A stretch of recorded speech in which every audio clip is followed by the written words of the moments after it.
Olá, sejam todos muito bem-vindos ao seu podcast semanal de toda segunda-feira às 20 horas. Ânima Podcast Saúde.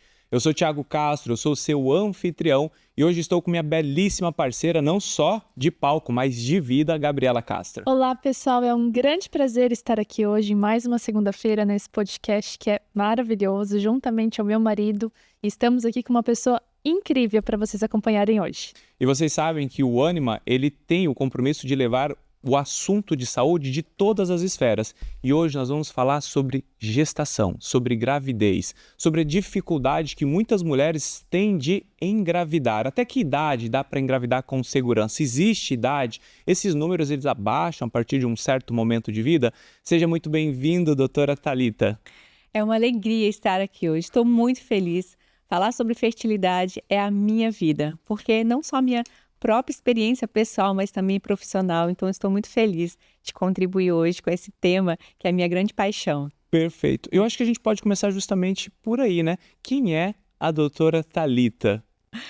Antes de existir a doutora Thalita, é a Thalita, mãe do Augusto e do Álvaro, de 2 e 1 anos, né? Eu tenho 44 anos, já sou formada aí há 12 anos, ginecologista há 12 anos, e me vi justamente nessa própria vivência da mulher que desejava construir sua família, ter seus filhos. Eu casei já com 35 anos, que já é considerada velha demais para engravidar para a medicina. E casei com o Léo, da banda Dominus, que hoje ele é diácono permanente. E quando a gente casou, somos um casal abertos à vida. E a gente começou nessa intenção de já ter os nossos filhos. E essa gestação não chegava.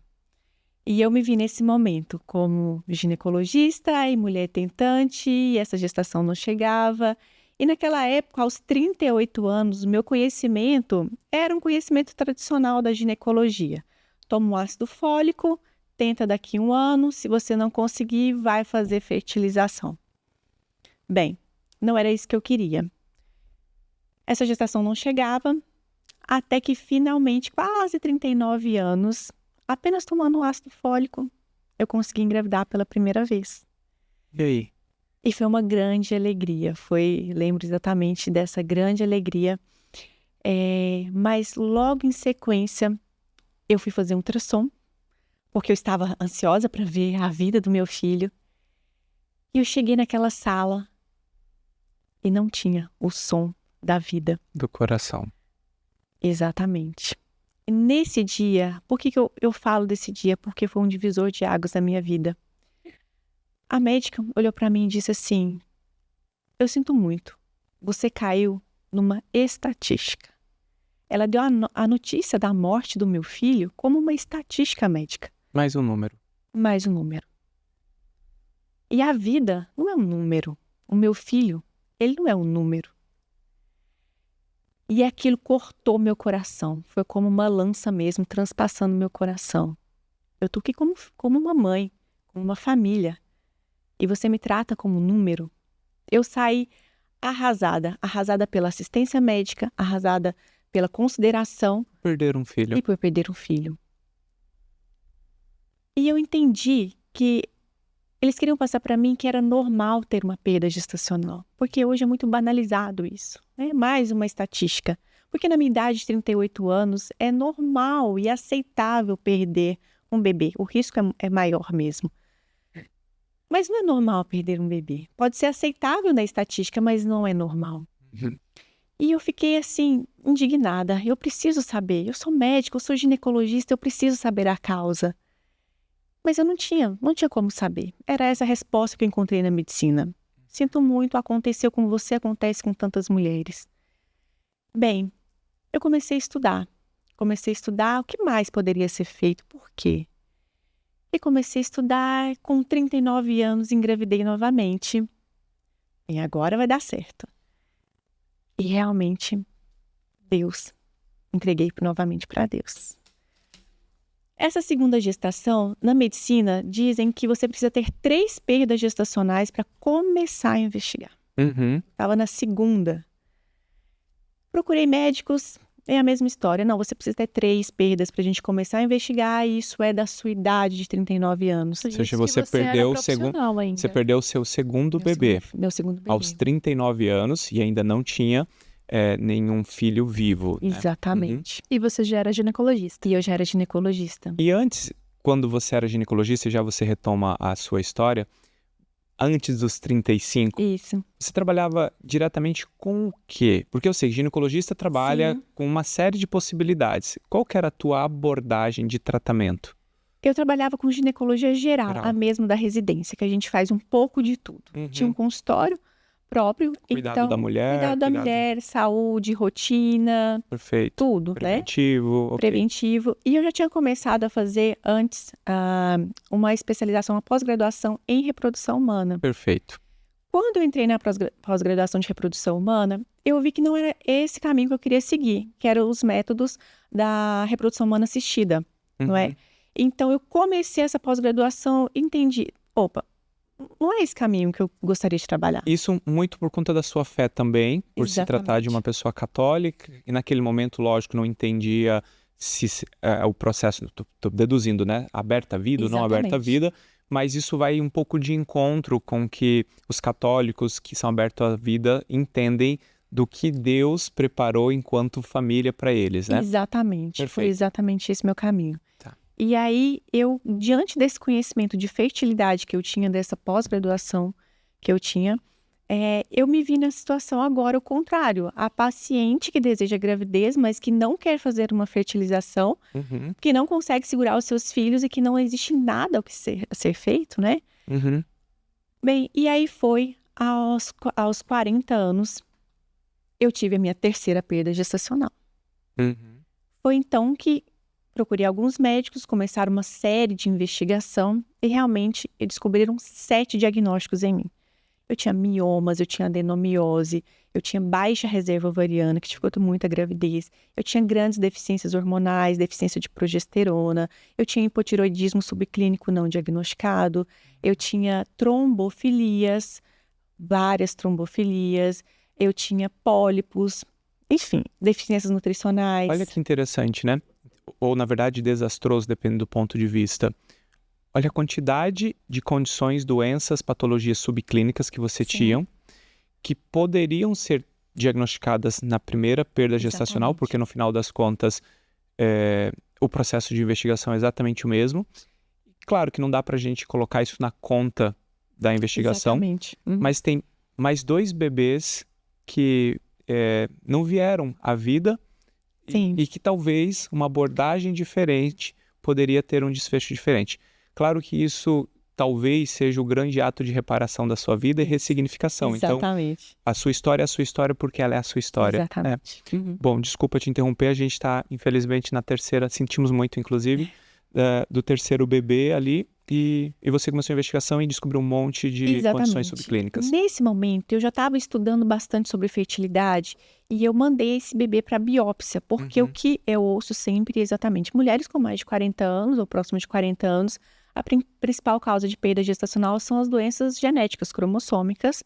Então, eu já tinha esse conhecimento que eu poderia mandar esse bebê para uma análise genética e que era o que suspeitavam, né, que seria uma análise genética, mas, pela surpresa de todos, esse bebê veio geneticamente normal. Então, as minhas perdas gestacionais não eram simplesmente só por causa da minha idade de uma alteração genética. Esse bebê estava normal. Não tinha relação com o bebê, tinha relação com você. Exatamente.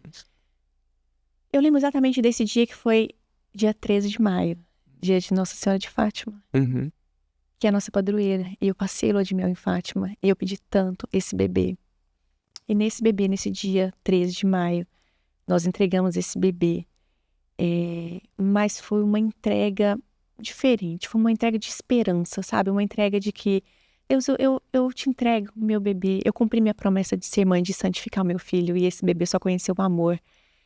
E foi uma entrega diferente, esse terceiro filho. Já não era mais aquela tristeza, aquela amargura de sempre, mas era um sentimento de que eu cumpri essa missão, esse bebê encontraria na eternidade.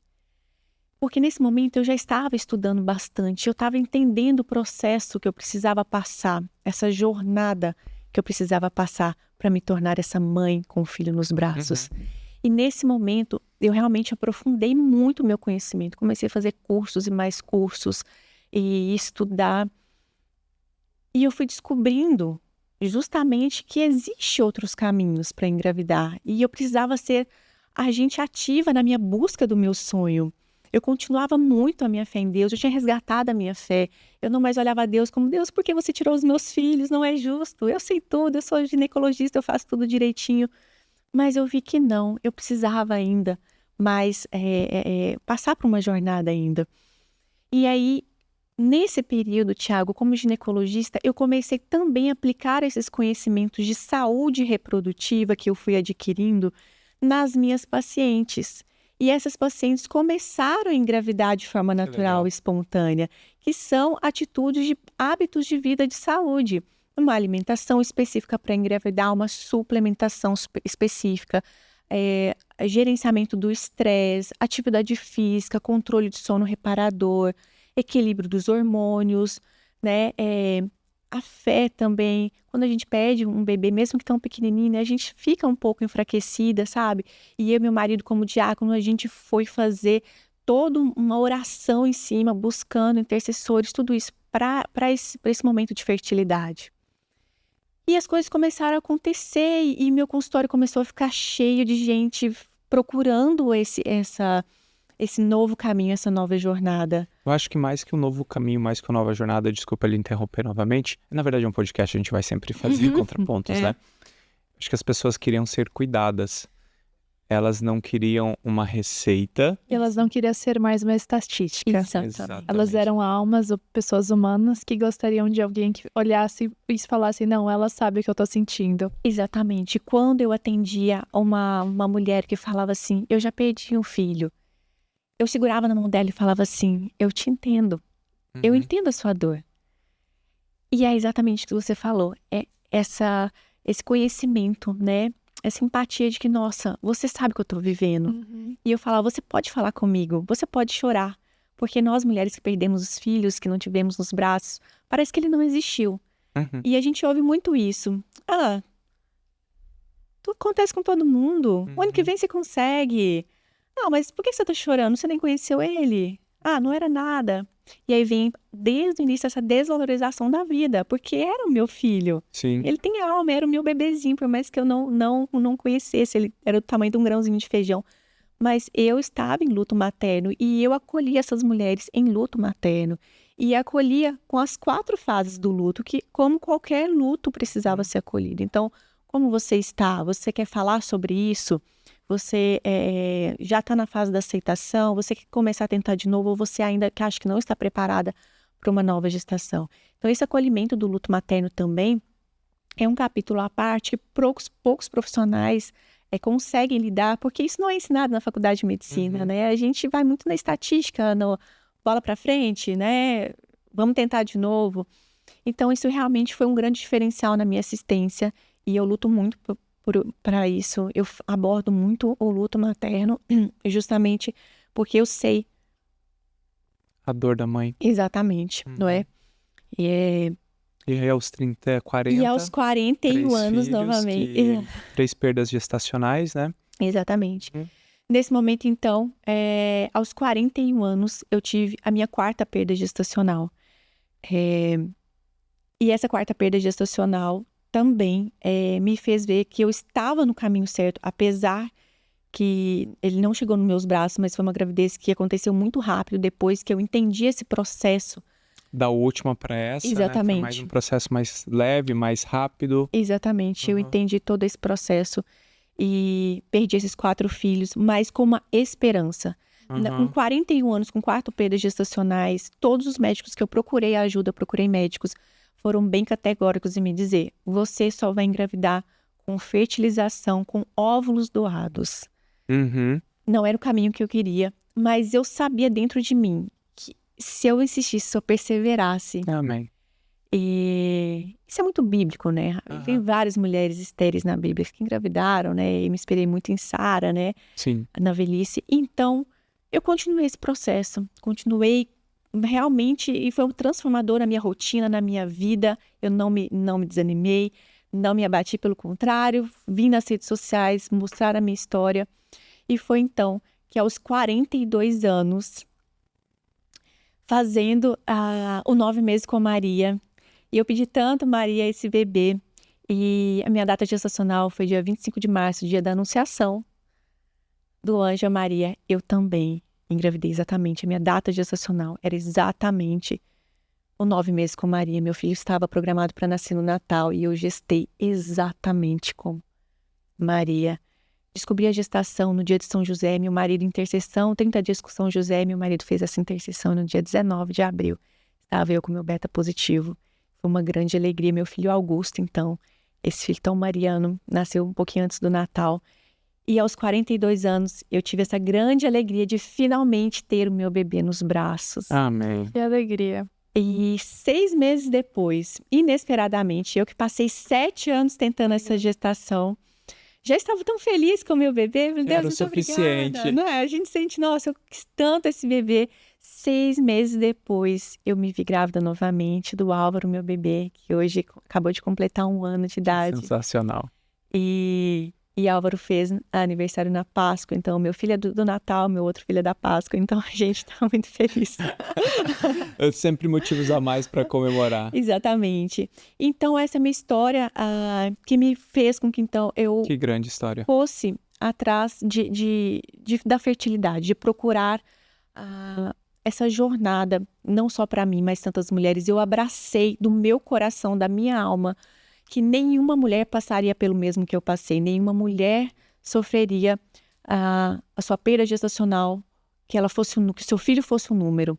Eu nunca deixei nenhuma mulher que recorresse a mim, pedindo a minha ajuda, doutora, por favor, me ajuda, eu quero engravidar, que ela fosse acolhida simplesmente como uma estatística, como um laudo de exame. Eu sempre entendi que essa mulher ela precisa dos 3 pilares, do físico, do emocional e do espiritual. Que bela história, Thalita. Chega a me emocionar. Acho que todas as mães e as que não são mães ainda, que estão nessa tentativa, veem realmente uma esperança na sua história, né? E nenhuma mulher quer ser tratada com indiferença, né? Ela quer realmente ser ouvida, se sentir acolhida, e nós realmente encontrar uma profissional que fale, nossa, ela passou pelo que eu tô vivendo, e há esperança, porque hoje é exatamente a medicina muito clara, né? Chegou a partir dos 35, 40, então já é uma coisa assim que, nossa, não conseguiu engravidar realmente, ou vai fazer uma fertilização, ou não vai ter, e você realmente está mudando essa história, né? Que bela história, que grande esperança você está trazendo para tantas mulheres hoje. Obrigada, Gabriela, e é exatamente isso, né? A medicina, lógico, ela tem muitos estudos que provam isso. É claro que a gestação até os 35 anos você tem uma chance maior, porque a partir dos 35 anos há esse envelhecimento natural e espontâneo de todas nós mulheres, não apenas da fertilidade, do nosso corpo hormonal, enfim. Mas e essas mulheres que hoje em dia a gente tem deixado tanto para engravidar mais tarde, por toda a nossa rotina, né? De estilo de vida, de trabalho. Então, o que oferecer para essas mulheres que querem engravidar aí depois dos 35, depois dos 40 anos? Sim. Será que a FIV é o único caminho? Não é? Então, felizmente hoje a gente tem na medicina, a gente tem os métodos naturais que ajudam essa mulher a poder potencializar sua fertilidade.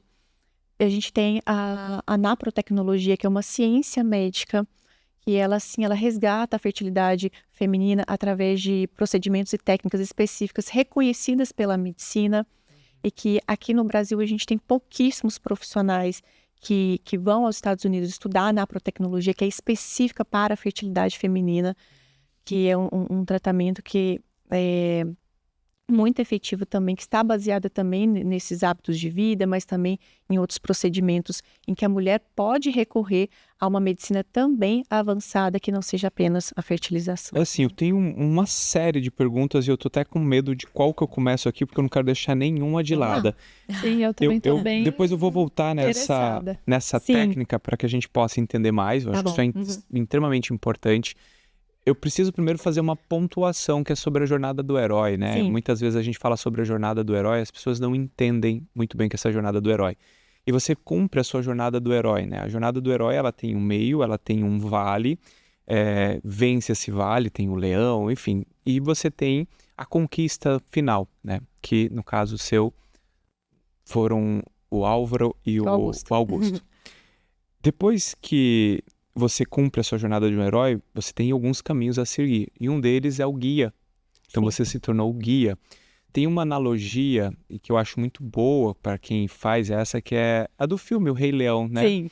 Então as pessoas quando olham o Rei Leão ali, o filme, eu falo, quem que vocês acham que eu sou? Principalmente os meus alunos, eles falam assim, você é o leão, por conta que vê um pouco mais forte, mais Sim, viril, enfim.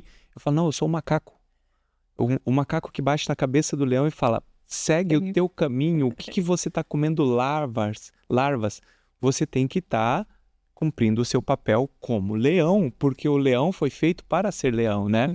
A mãe foi feita para ser mãe, e isso é muito bacana quando nós entendemos a jornada do herói, a jornada do guia, e quando a gente consegue hoje ressignificar a nossa vida através de um ato de reparação. Eu gosto muito dessa frase, né? Quando você vivencia alguma coisa e através desse processo de amadurecimento você consegue ajudar alguma outra pessoa, isso é o ato de reparação. Eu vou fazer também, talvez trazer uma analogia que ela pode soar um pouco estranha, mas ela é importante. Eu falo que da lama que eu bebi, ou que eu toquei, ou que eu sujei os meus pés, você não precisa passar por esta lama para você conseguir também ter os êxitos. Significa que você não precisa passar pelos 4 abortos. Sim. Significa que você não precisa passar, no nosso caso, nós somos pais de 2 crianças autistas, né? Você não precisa passar por todo o sofrimento de não encontrar o caminho, de não encontrar o melhor tratamento. Você pode pular essa etapa. Claro que um profissional não deveria vivenciar a dor do seu paciente para saber dar a resolução e conseguir ajudar. Mas a gente sabe que também não há como você não vivenciar uma experiência prática, ou seja, o conhecimento oculto, não técnico, né? E através desse conhecimento ter uma habilidade maior do que outras pessoas. Eu acho que é a soma de tudo isso. E vendo a sua narrativa, você vai percebendo nitidamente a pessoa que sofre, a pessoa que talvez até questiona, você não deixou isso claro, mas talvez Sim. por quê? Sim. Para daqui a pouco, já na terceira perda gestacional, ser a pessoa que contempla a vida, eu entendo, eu aceito e consagro a Ti, Senhor. E na última ali você já está no processo de maturidade, falar, tá tudo bem, vai dar tudo certo e eu sei que é uma questão de tempo. E o tempo ele é relativo para você. Aquilo que aconteceu numa eternidade, são 7 anos tentando engravidar, acontece num tempo relativamente muito curto, 6 meses depois. Muito bom escutar essa sua história. Perfeito. Perfeito, Thiago. Uma segunda questão que eu queria que você trouxesse é justamente sobre essa questão da idade. Depois a gente vai lá para o processo das técnicas, tá? Você fala que após os 35 anos, diminui-se a probabilidade de uma mulher engravidar. E no mundo contemporâneo, moderno, as mulheres estão deixando para engravidar depois. O que você pode falar para nós, aí trazendo estatísticas, e nós vamos sempre usar a ciência ao nosso favor? Sim. Qual a probabilidade dessa mulher engravidar depois dos 35? Qual a probabilidade depois dos 40? E no seu caso, até para que as pessoas entendam o milagre de Deus, qual a probabilidade dela engravidar com 42, 43 anos? Olha, isso é uma coisa interessante, Thiago. Eu não falo muita estatística para as minhas pacientes, justamente para não encaixar ela nesse modelo matemático de qual a minha chance. Porque se eu falo que é aos 35 anos, a chance dela de engravidar é em torno de 35%, em média, parece pouco, sabe? E aí, é engraçado quando a gente lida com a fertilidade com as mulheres, elas são tão feridas, porque ninguém fala que está tentando a gravidez, que ela sempre se apega ao negativo. Sim. Mas essa chance é tão pouca. Mas eu tenho meu diagnóstico, será que eu vou conseguir? Então, a gente sabe que essa escala é realmente muito... o declínio é muito acelerado, principalmente após os 35 anos, pelo declínio hormonal. Após os 40 anos, essa chance dessa mulher de gravidez não chega a 10%. Aos 42, 45, de 3 a 5% de chance de gravidez. Então, é uma chance muito pequena, uma gravidez natural, não é? Então, a gente sabe que quando você enquadra essa mulher muito estatisticamente, ela se apega a números e fala, eu não vou conseguir, eu não consigo, não é? Mas realmente, a gente sabe que diminui. Nós sabemos que 70% das mulheres, até os 35 anos, vão engravidar em 1 ano de tentativa, tendo relação sexual frequente, né? Esse é o diagnóstico de infertilidade. O que é infertilidade? É quando eu estou há mais de um ano tentando engravidar, tendo relação sexual frequente. Essa frequência não se fala se é 2, 3 vezes a semana, mas a definição é relações sexuais frequentes sem uso de métodos por mais de um ano, 70% das mulheres vão engravidar. Esses 30% têm algum diagnóstico. Então, qual é esse diagnóstico? E 20% dessas mulheres não encontram diagnóstico. Quer dizer, os médicos não encontram diagnóstico nessas mulheres. E aí vem aquela grande questão. Eu não engravido por quê? Os médicos não encontram. Isso recai muito também a Deus. Se os médicos não encontram o meu diagnóstico, por que Deus não me deixa ser mãe? Então, falar sobre fertilidade envolve sempre esse aspecto espiritual também, porque quando essa mulher não engravida, ela acha que ela está fazendo tudo, ela acha que tudo que o médico orientou, ela está fazendo tudo direitinho, e por que essa gestação ainda não chegou? E existe uma frase muito importante, né? A infertilidade, ela é multifatorial. A gente nunca encontra uma única causa. É sempre e envolve esses 3 aspectos. O aspecto físico, o aspecto emocional e também o espiritual. A gente sempre encontra nas mulheres pontos a serem trabalhados nessas 3 esferas. Eu vou deixar você falar bastante, amor, porque como mulher com certeza você tem mais dúvidas. Mas eu acho interessante também, enquanto médico, e aí a gente tem que discernir aqui, separar a fé e a parte da medicina, e elas também andam intrinsecamente juntas. Porque quando você traz números, eu acho que você também traz um alarde para a sociedade jovem que tem deixado o matrimônio e tem deixado principalmente a maternidade como um segundo plano. Na verdade, não um segundo, um terceiro, um quarto, um quinto plano. Talvez possa parecer uma fala machista e as pessoas não vão entender porque elas não me conhecem. E aí é difícil. Mas no final das contas é que todo plano, ou toda carreira, todo projeto, ela poderia ser adiada por 2 ou 3 ou 5 anos. E tá tudo bem, não há nenhum problema disso. Mas a gravidez que é adiada constantemente, ela possivelmente não acontecerá em algum momento para boa parte das pessoas. Sim. E isso é um fluxo natural. Isso. Os jovens de 30 anos, né, eles não casam ou eles moram juntos, eles às vezes se apegam, sei lá, a um animal para ser ali a figura de um filho ou qualquer coisa nesse sentido, e esse neném vai ficando para depois. Eu entendo porque culturalmente nos últimos 40 ou 50 anos, o que os pais falavam para as filhas? Você pode ser qualquer coisa, você tem que estudar, você tem que trabalhar, você tem que estar inserida no mercado de trabalho. Eu estou dizendo que vocês podem estudar, podem trabalhar e devem estar inseridas no mercado de trabalho. Mas de pouquinho em pouquinho minaram da mulher aquilo que é o mais belo dela, que eu não posso fazer enquanto homem, que é justamente maternar. Exato. Eu não consigo engravidar, eu não consigo amamentar.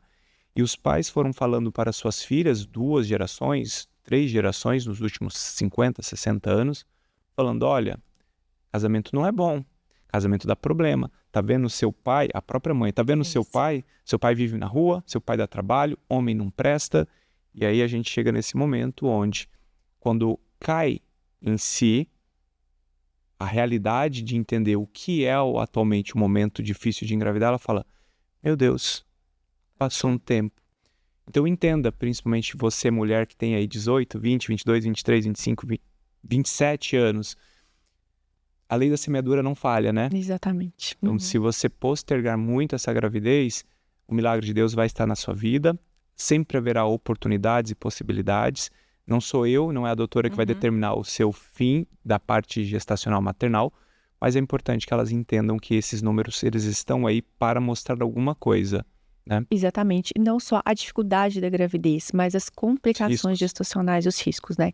A partir dos 35 anos e potencializa após os 40, então, eu tenho já uma gravidez de risco, eu já tenho, então, um grande risco, né, de ter diabetes gestacional, de pré-eclâmpsia e principalmente ter um parto prematuro, um bebê que vai para o CTI.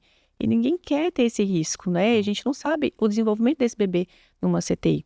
Então, quanto antes realmente essa decisão pela essa fertilidade, por esse filho, com certeza, né? Eu sempre falo, é a mãe e o bebê. Não é só você pensar em engravidar, mas e esse bebê crescer e nascer saudável?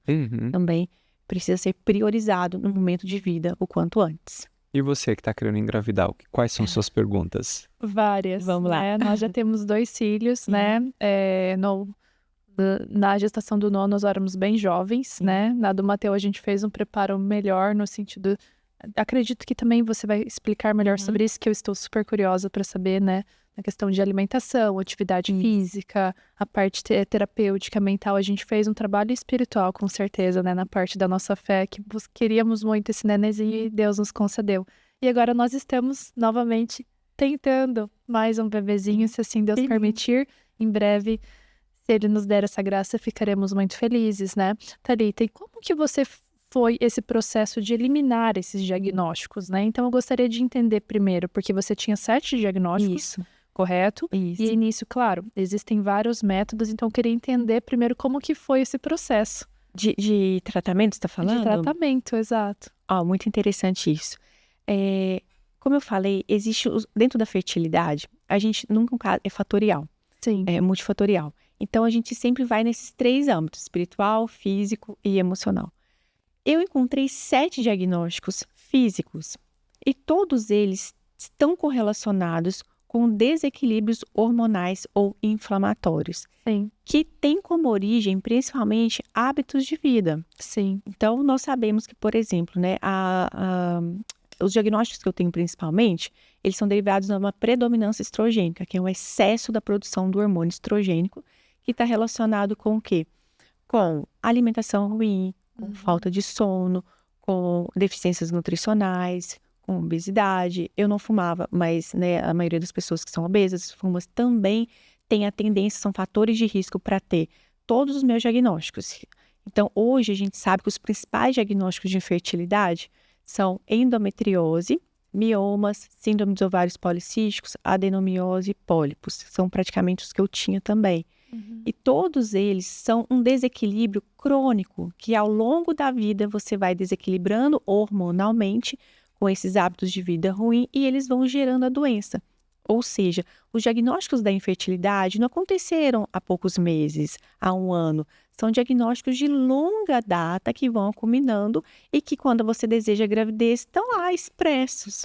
E todos esses diagnósticos de infertilidade, praticamente todos, para não dizer todos, eles foram mascarados com o uso contínuo de anticoncepcional, que é uma conduta muito comum hoje em dia. Eu ia perguntar exatamente isso. Porque eu tive problema de ovário micropolicístico quando nova, e eu até perguntei pra ginecologista na época, eu falei, como que serão minhas chances de engravidar? Você vai ter maior dificuldade, tem que fazer uso de anticoncepcional. E assim, realmente só esse é o tratamento? Exatamente. Felizmente, hoje nós sabemos que não. O anticoncepcional é contraceptivo. Todos os distúrbios ginecológicos, eles têm um fundo hormonal. Então, quando eu tenho hormônios em desequilíbrio, eu tenho um diagnóstico, eu tenho evolução de uma patologia. Então, qual é a conduta hoje? Eu vou reequilibrar esses hormônios.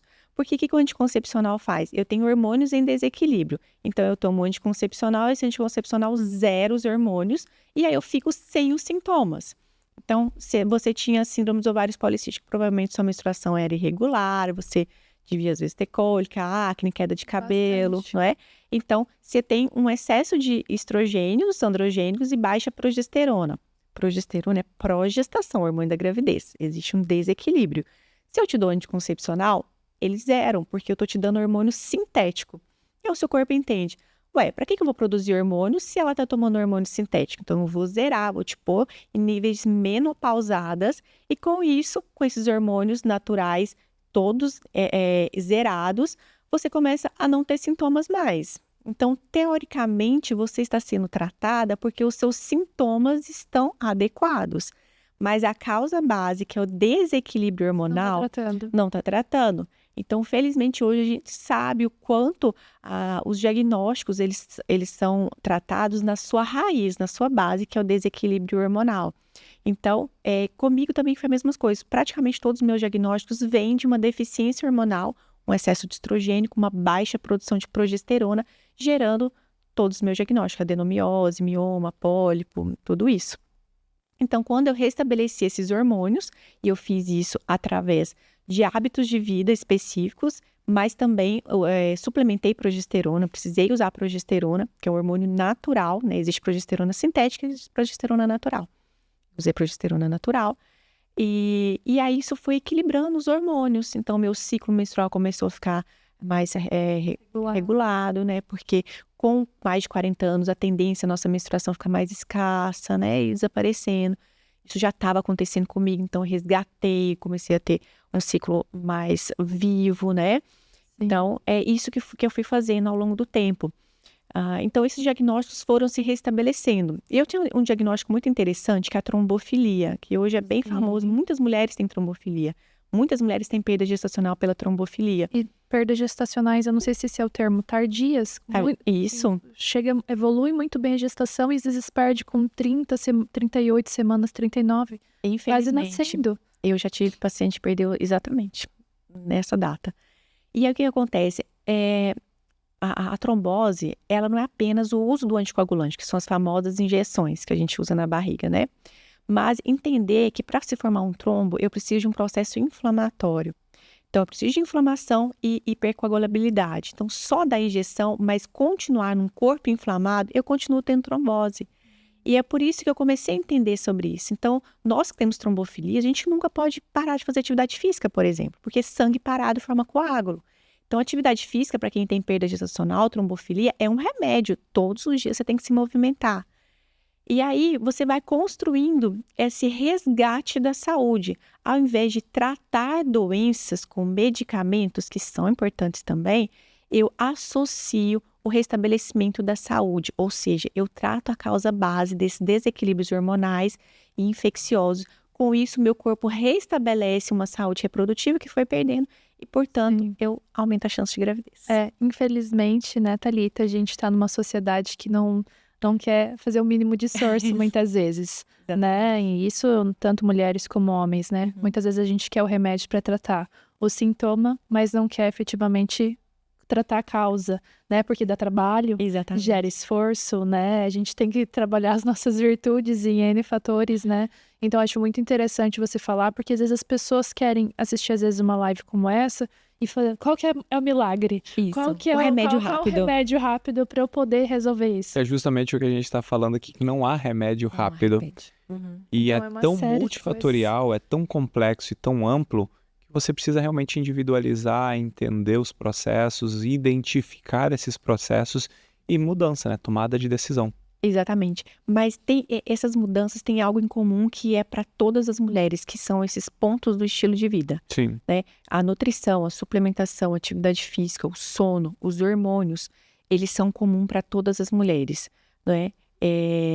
Então, focar nisso já é a base inicial de toda mulher que deseja gestação. Essa questão de sono, o pessoal vai acabar me pegando pelas orelhas, porque eu falo muito do sono. O sono é, se não a medida comportamental mais eficaz para Exatamente. quase tudo. E aí você me traz o sono nessa questão da gestação, da fertilidade. Então, tem relação a mulher que não dorme bem com a infertilidade? Sim, o sono, eu concordo com você. Para mim, é a principal medida da fertilidade, talvez a número 1. Olha só. Por quê? Porque à noite nós produzimos todos os hormônios da fertilidade, né? O ciclo circadiano, ele foi feito naquele controle de vigília, né? De sono reparador. À noite a gente produz todos esses hormônios. O principal hormônio da fertilidade é a progesterona, progestação. E ele é todo produzido à noite. E ele é o hormônio que a mulher fica sonolenta, né? A gente que está gestante, né? A gente está super sonolenta, né? Tá explicado porque a gente não engravidou ainda, né? A gente não voltou a dormindo dormir ainda. Exatamente. Por causa que a gente tá com um pequenininho que agora tá regulando o sono. Então, à noite a gente produz a progesterona. Por isso, quando a gente está imersa de progesterona na gestação, a gente fica sonolenta, devagar, né? Sim. Aquela névoa mental. Meu Deus, não consigo raciocinar, não tenho memória. Então, à noite a gente produz a progesterona, à noite a gente produz o estrogênio, a testosterona. E, principalmente, a gente sabe que a melatonina é um dos hormônios mais antioxidantes ovarianos que existem. Então, a gente tem receptor de melatonina tanto no cérebro e, em segundo lugar, nos ovários. Olha só. Por que eu tenho tanto receptor de melatonina nos ovários? Porque a melatonina, ela previne esse envelhecimento ovariano. Então, mulheres que não dormem aceleram o processo de baixa reserva de envelhecimento ovariano e, por consequência, não engravidam ou têm ovulação tardia e não conseguem essa gestação ou a manutenção da gestação. Então, a melatonina hoje já é também uma prescrição muito comum na fertilidade. não só a higiene do sono, os hábitos, a Sim. rotina de higiene do sono, mas a melatonina também é uma prescrição muito comum na fertilidade. Até porque a gente tem uma exposição à luz muito Isso. forte, Aham. uma luz artificial que transcende até mesmo quando a pessoa já tem o cuidado, fala, não, eu não vou consumir mais telas, não vou consumir mais nada depois das 8, 9 da noite, mas em todos os locais a gente está sobre essa forte exposição de luz. Nós trabalhamos com isso, né? Agora, exatamente nesse momento, nós estamos aqui com um mundaréu de luz na nossa face que com certeza impacta a qualidade do nosso sono. E a melatonina realmente ajuda. Eu prescrevo muita melatonina para criança, né? Sim. Quando nós estamos falando do transtorno do espectro autista, de 40% a 80% dos pacientes dentro do TEA terão algum distúrbio de sono. Existem várias explicações para o distúrbio de sono. Nós sabemos que, por exemplo, a menor produção de melatonina é uma delas. E medicar melatonina traz um ótimo resultado para pacientes dentro do TEA, no processo de indução Sim. do sono. E aí eu vou te fazer uma pergunta. Na mulher grávida, porque eu sei que pró-gestação, pré-gestação, a gente pode tranquilamente usar fazer o uso de melatonina. Quando a gente está falando no processo gestacional, é seguro também usar essa melatonina? É seguro também, mas sempre primeiro a gente orienta as medidas de higiene. Sim. Até porque essa paciente, ela tá tão imersa de progesterona que dificilmente ela tem dificuldade do sono, a da indução. Geralmente é mais por desconforto gestacional que ela tem essa dificuldade do sono. Então, mudar a rotina, né? Em alguns casos é necessário sim. Mas quando a gente entende também que a maioria dessa insônia é por um processo de desconforto físico, né, ou respiratório, a melatonina não vai agir realmente dessa forma. É certo se realmente for para uma indução em que ela já está fazendo todos os hábitos da higiene do sono, e aí é necessário sim. Perfeito. Eu nem sei se eu deveria falar isso, mas agora, depois a gente, se qualquer motivo não ficar bom, vocês cortem aí. Nada vai cortado, gente. Está aqui, vai ao ar, eu me responsabilizo pela fala, tá bom? Que talvez, mais uma vez, é complexo, mas é interessante que eu vou falar.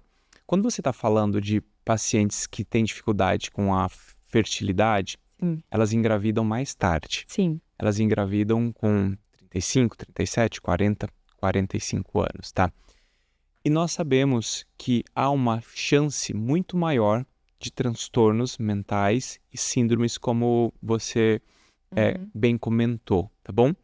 Como você consegue acolher e orientar essas mulheres? Sim. Porque, mais uma vez, a estatística ela está aí também para nos orientar. Isso. Excelente pergunta. Então, dentro dos estudos de fertilidade, a gente aborda um tema chamado epigenética. Epigenética é a capacidade que nós temos de equilibrar os genes, né? Silenciar os genes deficientes, que são os genes que podem levar a uma síndrome genética, e manter a expressão dos genes saudáveis. Então, dentro desse conhecimento da epigenética, a gente aborda, então, quais são esses princípios para poder orientar a paciente para que ela vivencie esses princípios e reduza esse processo de inflamação de DNA celular. Então, nós mulheres, nós já nascemos com os nossos próprios óvulos, desde a barriga da nossa mãe. Então, a gente não multiplica os óvulos. Ao contrário dos homens, que a cada 2 dias tem uma grande renovação espermática. Então, se eu tenho um DNA, eu tenho 44 anos, meu DNA tem 44 anos, ele está fragmentado, ele está danificado. Então, eu preciso desse processo da epigenética. Qual que é o primeiro processo? A gente chama de detoxificação celular. Retirar ou reduzir a produção de radicais livres que vão acelerar esse dano celular, que é, por exemplo, que está relacionado com a alimentação anti-inflamatória, uso de antioxidantes, que vem uma suplementação bem específica. Então, o ômega 3 é um dos principais, a coenzima Q10, vitamina D, vitaminas do complexo B. E principalmente hoje a gente sabe que não se usa mais o ácido fólico. Sim. A gente já usa o metilfolato para entrar na cascata de metilação do DNA, para esse DNA ser formado íntegro, né, ser reparado integramente e não ter alteração de DNA. Então, essas vitaminas, esses complexos, são essenciais no início da preparação gestacional para que esse DNA esteja o mais íntegro possível.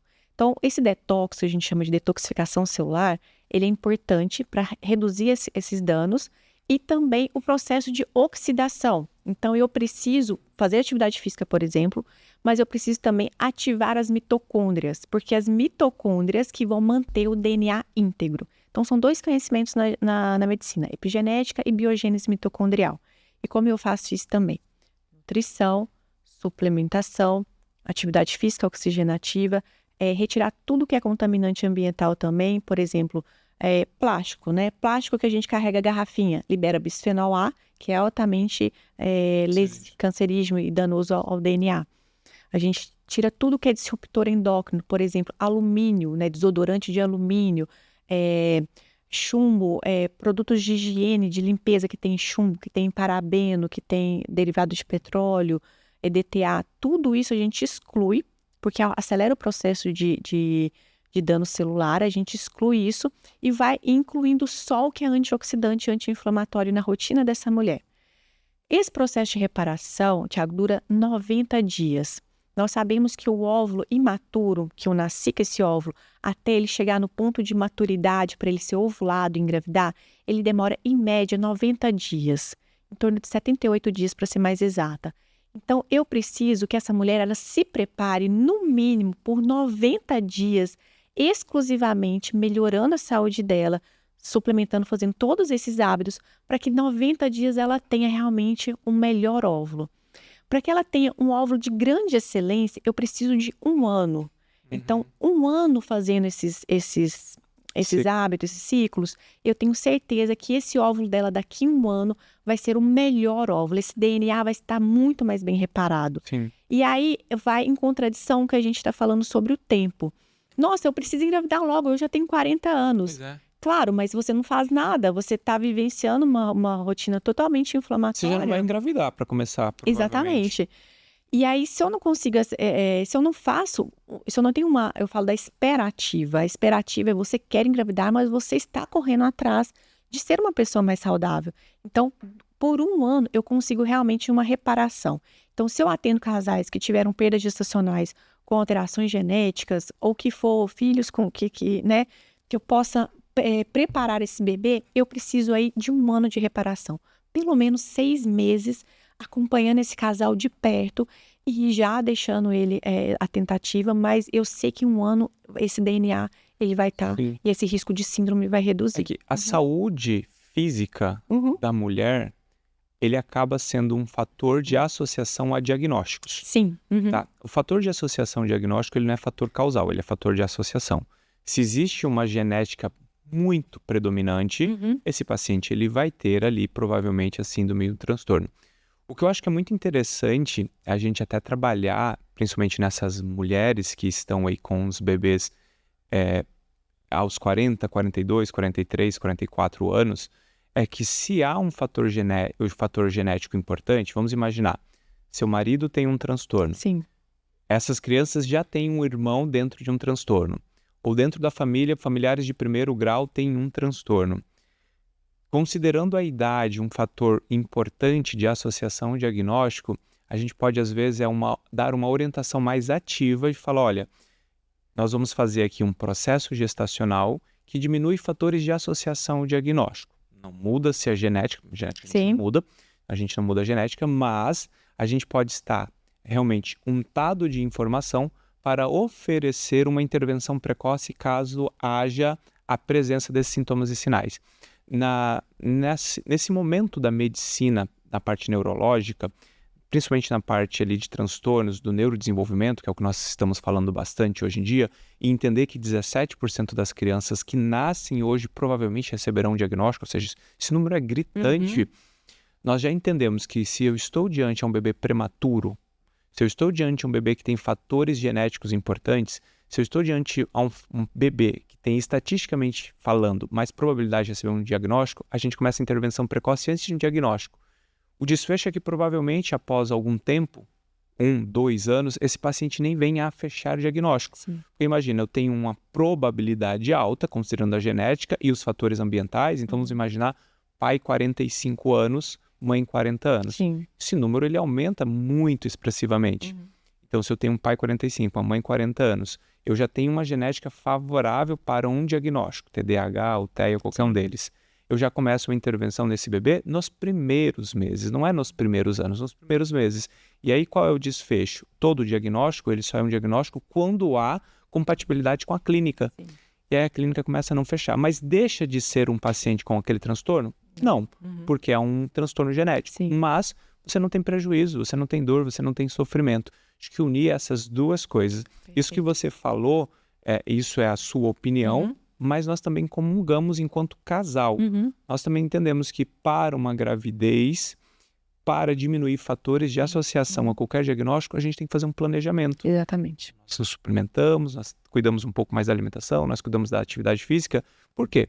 Porque apenas a prematuridade, e aí a gente entende que hoje 10 a 11% das crianças nascem prematuras, Sim. apenas a prematuridade é fator de risco para um monte de coisa. Exatamente. E qual é o maior motivo de uma prematuridade? Uma gravidez não planejada, Exatamente. não bem cuidada e que há vários escapes de descuidos. Sim. Olha como nós utilizarmos as informações ajuda nesse processo. Super interessante essa questão que você comentou do prazo, né? Dos 3 meses, de 1 ano, né? E às vezes as pessoas realmente esperam só chegar no momento ali, não, eu quero engravidar, não consegui. E tem que ser agora, eu quero Tem que ser engravidar. agora, Me dá tem um que ser remédio pra rápido. ontem, quero um remédio rápido, né? E essa mudança de hábitos, né? Isso a gente já fez na gestação do Mateu. E desde que nós tivemos o Mateu, nós continuamos esse processo. Porque hoje a gente entende que não é... monte de comprimido todos Exato. Ele falou assim, por que eu tomo tanta coisa? Né? Por quê? Porque às vezes na rotina intensa, a gente não vai conseguir consumir aquilo somente com alimentos. Exatamente. Ok, tem pessoas que não têm condições. Vamos melhorar a alimentação, com legumes, hoje existe tanto material na internet que nos dá essa opção de estar inserindo coisas que podem potencializar, né, a fertilidade, né? Mas assim, a gente não pode parar, né? E até porque não é só gestação, né? Engravidei, pronto, mas os desafios vão continuar. O risco para a mulher. O risco para a mulher. Exatamente. A mulher precisa estar forte para ter esse bebê, para o pós-parto, que é uma das coisas mais desafiantes, né? A falta de sono, porque aí não é uma escolha. Exatamente. Né? Todo o ciclo, né? O pré-concepcional, o concepcional e o pós precisa de toda essa estrutura de preparação para suportar todo esse desgaste físico, emocional que nós mulheres vamos passar, né? Com certeza. E o homem sempre vem junto, você falando, tomando os seus suplementos, né? O homem sempre é junto. Eu gosto muito de trabalhar isso, porque nós mulheres carregamos muito, eu falo, a mochila, né? Eu não engravido, não é você que não engravida, é sempre um casal, né? Uhum. Trabalhar sempre, e é uma grande oportunidade, realmente, a gente estava comentando, de você trabalhar as virtudes também entre o casal, né? Assim, esse a jornada da infertilidade é uma grande oportunidade mesmo de transformação desse casal. Sim, e essa mulher precisa estar forte, né? Como você comentou da atividade física, da alimentação, né? Porque as pessoas que ainda não são mães, é maravilhosa a maternidade, mas ela exige, né? Exige uma energia, uma disposição. E se não fizermos tudo isso, não é consequências, né? A gente vai ter os ganhos disso quando a gente estiver, porque a gente vai estar mais forte, né? A gente vai estar mais disposta, porque já naturalmente estando disposta, a gente já vai ficar cansada. Exatamente. Né? Ainda mais você que tá com 2 pequenos, né? Então é uma rotina que não para, porque muitas mulheres hoje têm a jornada de trabalho, precisam cuidar de casa, marido, filhos, então assim, múltiplas funções, então a gente precisa se abastecer de informações para que a gente possa realmente nos minar e o que a gente pode fazer para melhorar a nossa qualidade de vida, né? Perfeito, é isso mesmo. Então, muito bom. E a Gabi entrou num ponto nevrálgico aqui, e é justamente essa família que tem menos condição financeira e que deseja um filho, que merece um filho. E que também nós não podemos associar o sistema único como algo ruim, não é isso, tá? Mas como essa família que não tem tantos recursos e que você falou que passa por uma série de coisas a serem realizadas, ela vai conseguir? O que você pode falar para essa família? Muito boa pergunta, né? A gente atende... A gente faz um trabalho muito grande online, gratuito, justamente para isso, para atingir todas essas mulheres que não têm realmente essa condição. Então, a gente contou que vários hábitos que, teoricamente, não precisam de dinheiro. Então, o sono reparador, né? Ter um hábito de sono, dormir cedo, dormir com o quarto completamente escuro, né? Fala um pouco, você já fez o primeiro ponto aqui, Mas fala um pouco o que exatamente seria uma qualidade de sono para uma mulher melhorar a sua probabilidade de gravidez. Vamos lá. Explicando de uma forma bem prática, então. Ela precisa dormir cedo, não são 8 horas de sono. Eu preciso estar o mais próximo do meu ciclo circadiano, que é dormir o quanto antes e acordar quanto o sol se põe, o sol nasce. Então, no máximo até 10 horas da noite, porque a partir de 10 horas da noite eu já tenho a produção de hormônios fundamentais. Então, essa mulher, ela começa a rotina do sono dela, 9, 9h30 da noite, ela já tem que estar com a luz da casa, né, o ambiente mais escuro, sem televisão, sem ruídos, luz. Ela vai para o quarto completamente escuro, não pode ter celular, porque o celular, né, inibe a produção de melatonina. Esse quarto ele precisa estar também mais com a temperatura mais fria, mais amena, porque também ajuda na produção hormonal. A gente orienta também o uso de óleo de lavanda, gotinhas de óleo de lavanda no travesseiro, no difusor ou na máscara, se possível, para que o óleo de lavanda também tem propriedades relaxantes e calmantes e diminui a produção do cortisol, porque o sono reparador, além dele melhorar esses hormônios, a gente tem que lembrar do cortisol também. Eu vou dormir com a cama toda perfumada. Já tô sentindo isso. Então, o ambiente cheiroso, aconchegante, a temperatura, mas principalmente breu total escuro. A claridade, ela interfere muito na produção, a ponto esse pontozinho vermelho da televisão não pode estar no quarto. Cheio de adesivo o quarto. Não, é porque assim, tem um monte de tomada lá, um monte de repelente que eu dá vontade de sair chutando aqueles troços. Toda tomada que eu olho tem uma luz. Com mosquito não, mas todo lugar que eu olho... Não, mas mosquito eu não vejo. Assim, se eu não ver ele já tá bom, né? Mas você escuta e te pica. Meu então, Deus. Teoricamente, uma pequena rotina de um casal que deseja gravidez. Lógico, eu vou falar o mundo ideal, mas não real, né? Seria, então, a gente sabe que o dia, ele começa com a sua noite, né? O dia, ele determina a sua noite. Então, à noite, dormir até 10 horas da noite, ambiente escuro, sem celular, até pela irradiação eletromagnética, celular longe do quarto, né? A gente fala muito do quarto, esse seu santuário, aquele ambiente que você precisa, né? É o momento, provavelmente, que esse bebê vai ser concebido. Então, o quarto sempre arrumado também, a gente traz a virtude da ordem também no quarto, não é? Esse ambiente gostoso de estar ali. Provavelmente também vai ser um lugar que você vai conversar com seu marido, vai ter aquele Tem que namorar para engravidar. Exatamente. Se ficar os dois mexendo no celular ali, não tem Cristo que resolva. Eu dou dica também do banho. Então, assim, banho, os 5 sentidos do banho. Banho, luz apagada. Vela aromática, pode ser vela de baunilha. Bonito. Exatamente. Aí vem vela, vem óleo de massagem para ir massageando, já faz um detox ali do corpo, né? Já tirando toda, né? Promovendo aquele relaxamento. Então, luz, o banho são 5 sentidos. Então, a luz apenas com luz de vela, vela aromática, um óleo de massagem, e um som ambiente, que não seja o celular, para não ficar atentada a ficar olhando o celular. Um sonzinho aí, agradável. E aí, o toque macio da toalha cheirosa, tudo isso faz parte desse casal. Aqui, ó. Relaxei já. Esse negócio é bom. Porque, na verdade, o que é fertilidade? Pessoal, aumenta o tempo aqui da nossa convidada. Vamos deixar ela falar a tarde toda. Tô brincando. Já aqui, ó. Notei várias coisas para levar para casa. Uma das coisas principais que o casal tem que entender é que a fertilidade não é apenas concepção. É união primeiro, não é? É uma só carne. É uma só carne. Então, eu preciso promover essa unidade primeiro para que sim, esse casal tenha essa relação que também seja uma relação, né? Saudável, agradável, exatamente. Genuína. Então, banho à noite. Então, vocês vão dormir. Acorda o quanto antes, né? Em torno de 6 horas da manhã seria o ideal para equilíbrio hormonal. 6 horas da manhã eu tenho um pico de testosterona.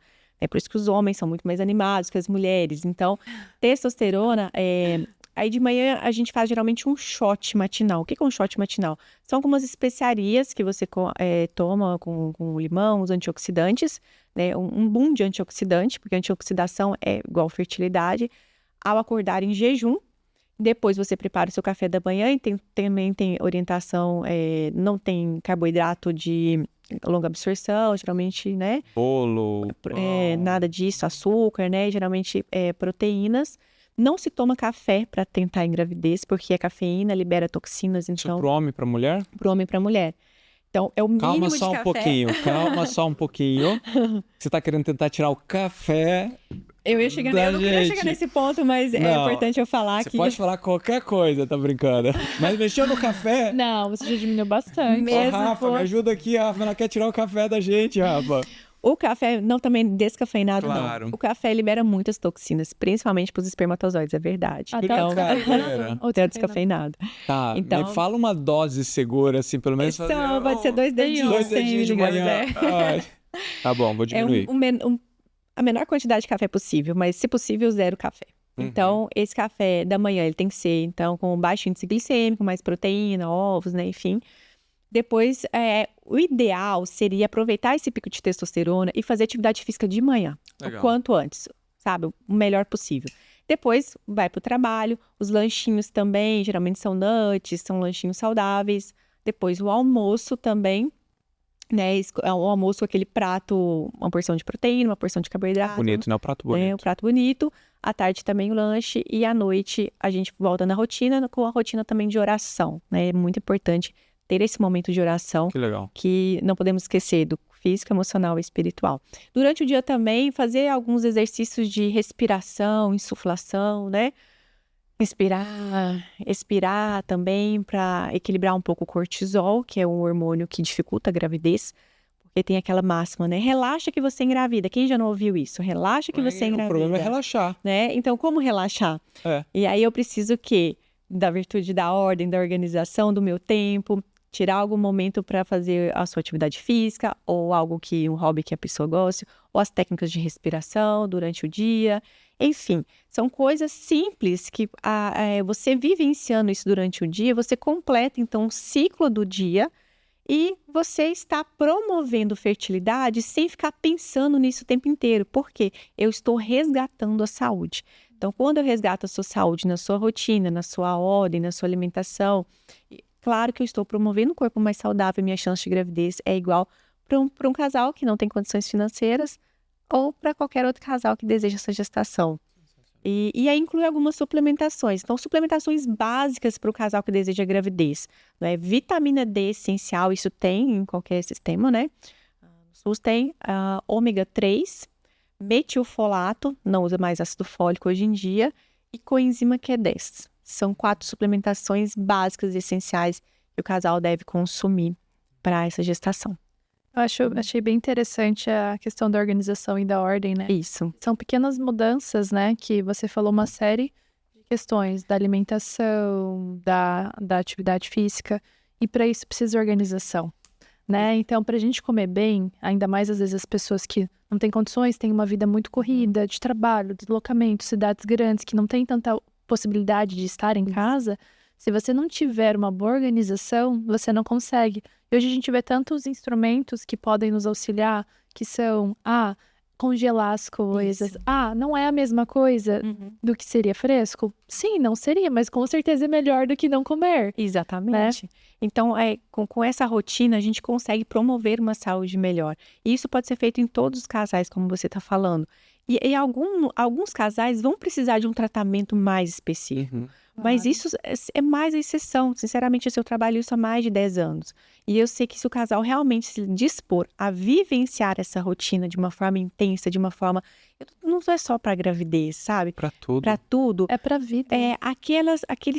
Aqueles tratamentos pontuais, que eu preciso de uma medicação, que eu preciso de algo... E a base já vai estar construída, essa saúde vai estar construída e eu vou só pontuar aquele tratamento que é necessário, né? Então, com certeza... Sensacional. E faz sentido porque quando você fala ali, por exemplo, do café, eu fiquei pensando não no café, mas na pessoa que está tomando muito café durante o dia. Sim, Tomar café é apenas sinal de alguma coisa. perfeito. Do desgaste físico, do desgaste emocional, da noite mal dormida, do excesso de compromisso. É um shot de um pequeno gás pós-almoço, porque você está ali já caindo de sono. O café é quelante, né? O café é terrível para os nutrientes. Quando você toma café, ele vai quelando tudo e, enfim, você não absorve bem os nutrientes.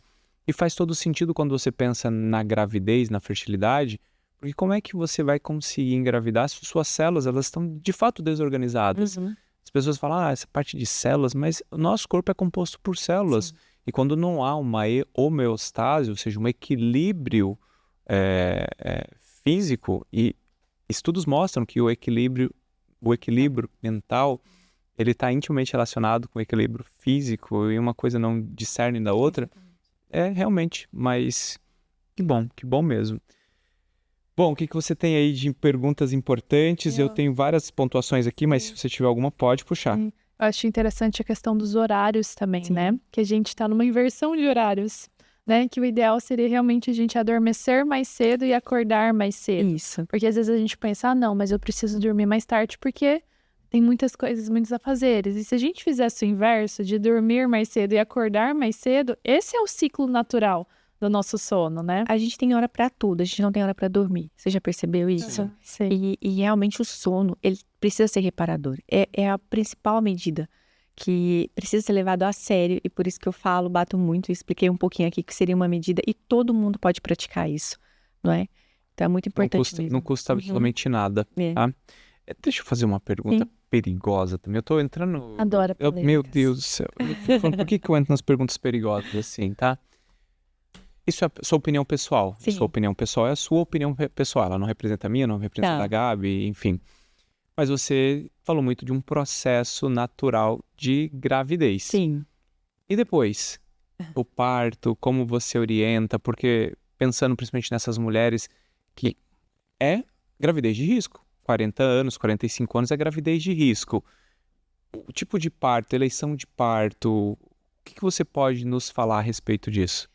Excelente pergunta, Thiago. Quando a gente engravida já com o metabolismo equilibrado, essa gravidez ela é de risco, mas o risco das complicações são menores. Então, uma paciente, se ela tiver uma diabetes gestacional como eu tive, vai ser uma diabetes gestacional simples, que vai evoluir provavelmente para um parto normal. Eu não vou precisar induzir essa paciente ou ter uma urgência que eu preciso submeter ela numa cesariana de risco.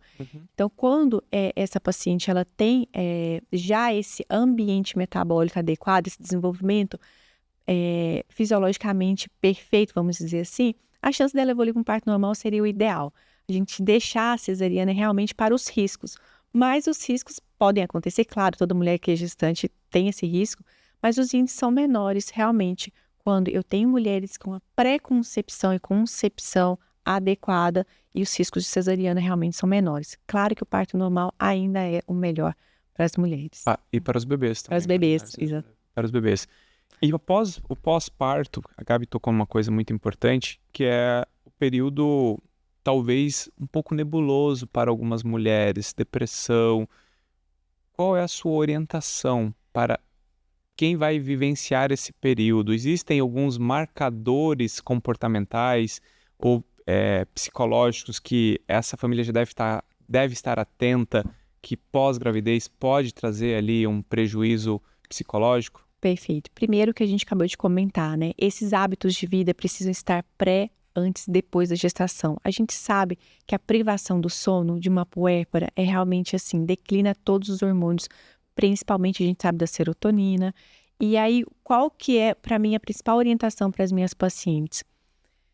Não aceite o é normal. Sabe aquele é normal?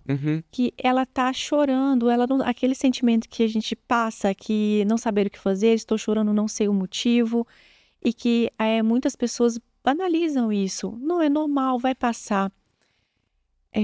Estar com um obstetra, principalmente procurar, que tem esse olhar humanizado, tipo, eu posso te ajudar. Então, o que eu falo de prática para a gente entender, principalmente assim? Aceitar que você fica cansada, você fica sem sono, seu corpo está debilitado, mas não aceite apenas como isso é normal. Eu posso ter ajuda. Então, existem suplementos importantes, eu vou falar do ferro principal deles. É impressionante o ferro, como ele dá uma energia, um up, e realmente pode ser deficiência de ferro. A gente sabe que a deficiência de ferro é a principal causa de hipotiroidismo das mulheres, que levam a uma labilidade emocional, um humor depressivo, uma depressão. Então, uma simples suplementação de ferro, por exemplo, nas mulheres que acabaram de ter o parto, que teve toda aquela perda sanguínea e que tem um histórico de anemia. Uma suplementação de ferro, uma suplementação de vitamina D, isso é básico e todas as mulheres de qualquer classe econômica podem ser orientadas com relação a isso. A gente sabe que o sono é difícil, realmente o sono não tem Não tem como mudar, porque o neném vai precisar da mãe de 1h30, 2 em 2, mas... Aceitar a ajuda da rede de apoio o máximo possível. Porque eu sei que tem mulheres que falam, não, eu sou mãe, a síndrome de, né, eu vou dar conta aqui sozinha. Poderosa, eu consigo sozinha. Né? Aceite a ajuda ou peça ajuda. Sim. Isso é uma das coisas que transformou a minha vida. Eu, no meu primeiro filho, eu estava tão obcecada com aquele bebê, eu não queria ajuda de ninguém, porque eu queria tudo fazer sozinha, eu queria vivenciar essa maternidade 100%. E eu aprendi isso também, né?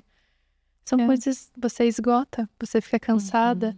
E claro, às vezes as pessoas não terão condições, mas quem tiver também não faz mal. Exatamente. Você não é menos mãe por conta por disso, isso. né? E às vezes as pessoas ficam nesse pensamento. E muitas mães de primeira viagem também têm o sonho. Vai ser lindo, a maternidade é maravilhosa, mas ela tem seus desafios. E tá tudo bem você passar por dias nebulosos, porque existirão os dias de sol. Exatamente. Principalmente por conta dessa questão dessa oscilação hormonal, falta de sono, às vezes na correria, e falta de ingestão de nutrientes, Sim. porque acaba que você fica tão focada. Mas é um processo também, e não deixe de buscar ajuda, com certeza, né? Exatamente. Eu acho que essa transformação da mãe para a mulher é o calvário, né, gente? A gente passa pelo calvário e depois a ressurreição. Sim. Eu enxergo muito a maternidade nesse sentido. E aí vem o parto, que é justamente essa dor da crucificação, porque você sente uma dor, né? A dor insuportável. Sim. E depois vem essa nova mulher, essa nova vida. E precisa sim, precisa de ajuda, precisa de um pouco de aceitação, mas eu sempre falo isso. O profissional pode te ajudar, mas não se reconheça como tá tudo bem, eu dou conta de tudo sozinha, né? Vivencie com o máximo de ajuda possível. Acho que passa mais leve. Eu sou pediatra de formação, né? Eu atendi muita sala de parto. Isso. Era muito comum, eu não tô dizendo que assim a gente é alopata de sair medicando todo mundo, mas eu não pensava duas vezes em não passar uma sertralina pra mãe. Quando ela vinha ali, você olhava pra ela, você perguntava, como é que você tá? Ela já lacrimejava o olho. Se eu perguntasse a segunda vez, como é que você tá de verdade? Ela já desmontava na sua frente. Claro que é um período de maior labilidade emocional. Sim. Significa que ela está em um quadro depressivo? Não necessariamente, mas se eu sei que há uma queda, principalmente de serotonina nesse período, há uma queda de progesterona, há uma queda hormonal abrupta. Essa mulher, há 60 dias atrás, ela estava com o cabelo lindo, com a pele linda e que estava tudo bem. E dormindo. E dormindo muito, porque a progesterona estava fazendo ela dormir. 60 dias depois, essa mulher está com os peitos rachados, doendo assim, que amamentar é quase que uma tortura diária. Se ela teve parto ou ela Mas passa, tá, gente? Pra quem não passou, passa. E a gente passaria de novo, inclusive. Não tem a menor dúvida. O parto, às vezes, vaginal, normal, ali tá fissurado, tá lacerado. Quando é parto eletivo cesárea, também tá cortado. Ou seja, tá muito ruim esse processo. Calma, falando assim, parece um desastre, né? Não, mas eu tô concordando com você. Eu acho a sertralina, a fluoxetina, eu acho excelente. Então, eu acho que assim, deu aqueles 40 dias, daquele retorno da mãe. Como é que você tá? Como é que você tá? E ela fala, como é que você tá? Ela fala do bebê. Não sei o quê. Mas e você, como é que você tá? Exatamente. Esse primeiro olhar do choro, do lacrimejar que você fala, foi muito bom ser pontuado, porque eu tinha esquecido isso. Como que você tá após o seu parto? Esse primeiro lacrimejar.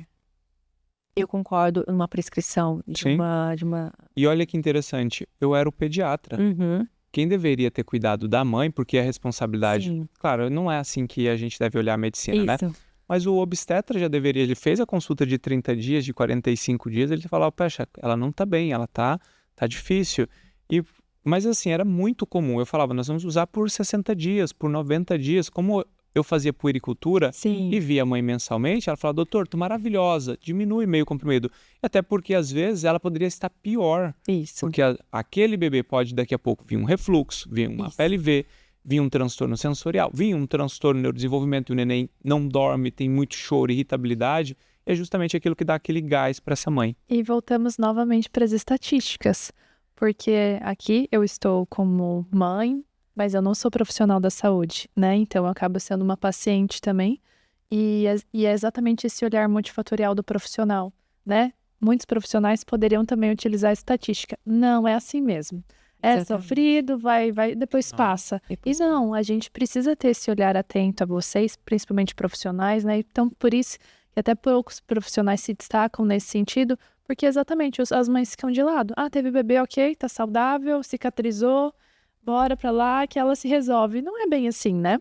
Isso mesmo. E você falou, usar medicação por pouco tempo, né? E tem muitas mães que são resistentes. Ah, vai passar para o leite do bebê, eu não quero.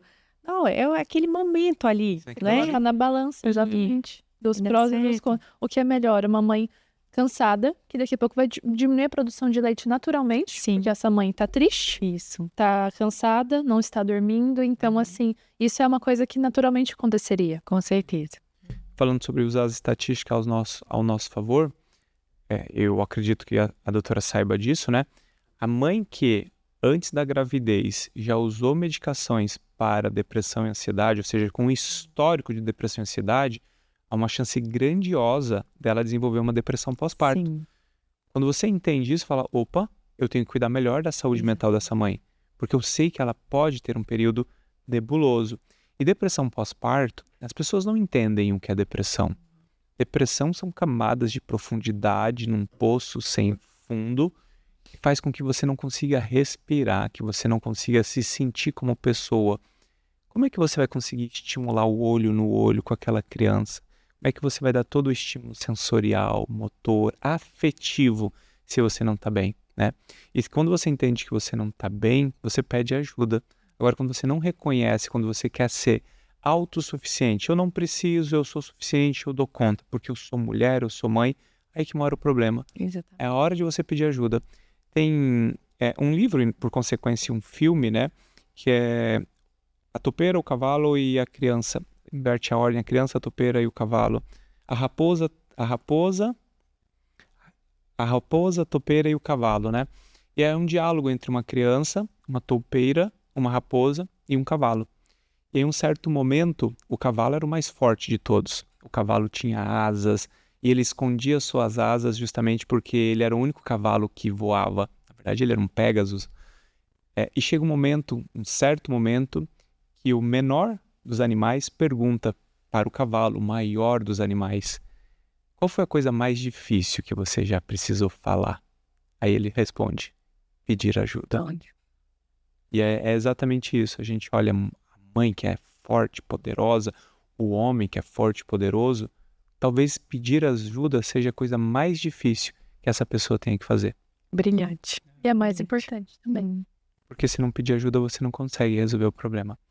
Bom, estamos indo para o final desse belíssimo episódio. Eu gostaria que você deixasse, não uma, mas várias considerações.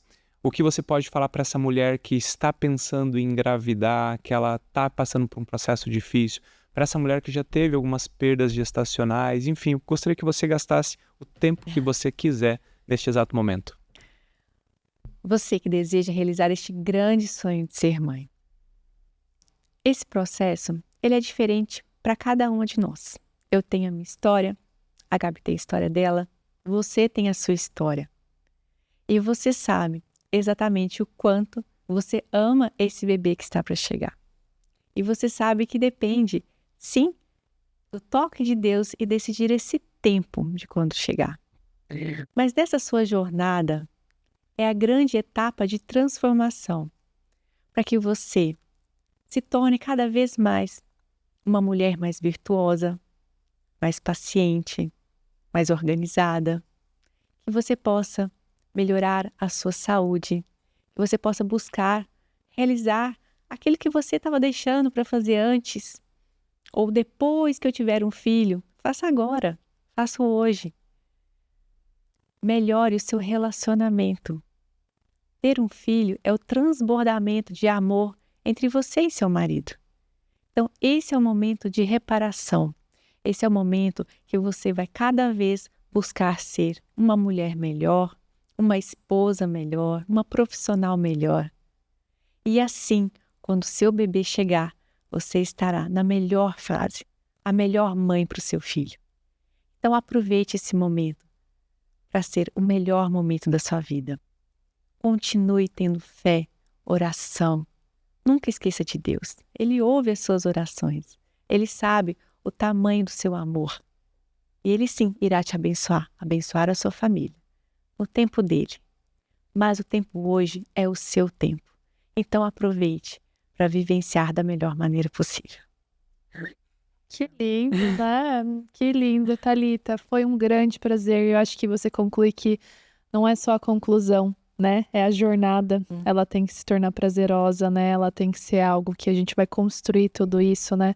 E você trouxe um belíssimo testemunho. Que história de vida linda, Sim. né? Que história de linda. E assim, a gente gostaria que, inclusive, você colocasse aqui, falasse suas redes sociais, porque as pessoas precisam te seguir, conhecer a sua história e divulgar isso para mais mães que precisam.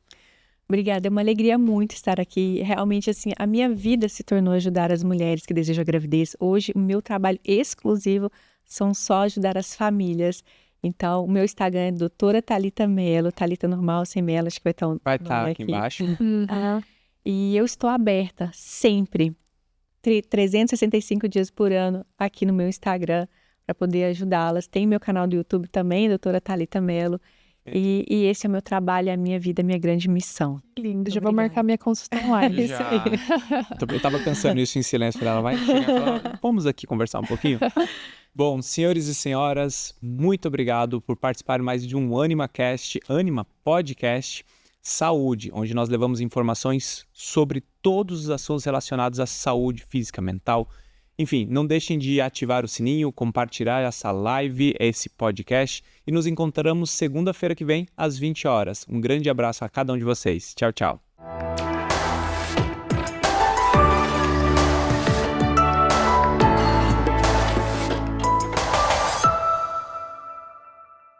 Você quer crescer na fé e transformar sua vida? Então precisa conhecer a Comunidade Anima, uma plataforma de formação católica com conteúdos que fortalecem você e sua família. Tem acesso a aulas exclusivas, resumos em PDF e encontros ao vivo com Kênia e Bertaldo. Fortaleça sua fé, transforme sua vida. Inscreva-se agora, comunidadeanima.com.br.